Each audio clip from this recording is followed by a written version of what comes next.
So it's time for another look inside the Creative iMedia Toolkit, and we're going to be looking at design concepts and layouts. So just to confirm, design concepts are lines, shapes, form, texture, space, imagery, typography and colour, the bits and pieces which make up your poster, and the graphics layout is arranging the components like text and image shapes on a given page.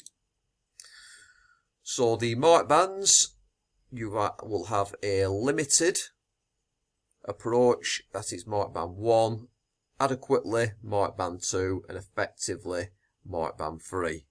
So again, a starting point for limited, satisfactory for the middle mark band, and right or appropriate for mark band number 3. So what kind of things are they looking for?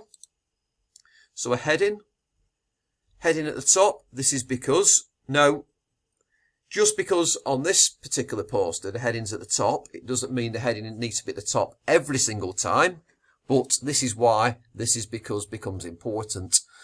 So if you're going to do something a little bit different, you might need to justify it, but if you can justify it with sensible rationale or sensible reasoning, that will be fine.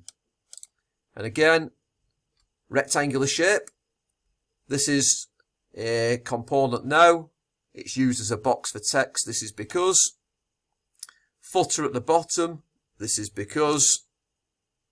Watermarks in the background. This is because.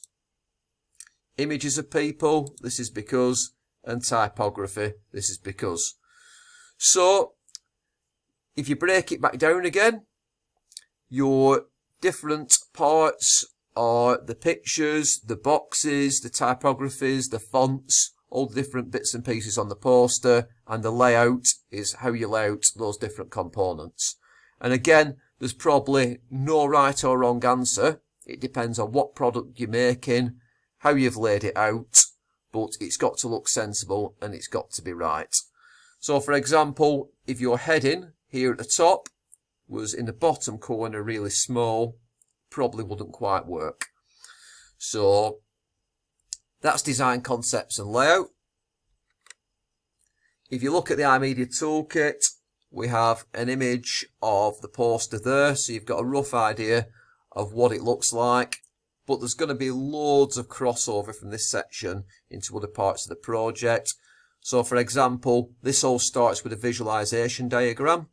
So when you're designing your poster, think about the layout and concepts, and obviously this should carry through into the finished product. We hope you've enjoyed this video, and we'll catch up with you next time we look into the Creative iMedia Toolbox.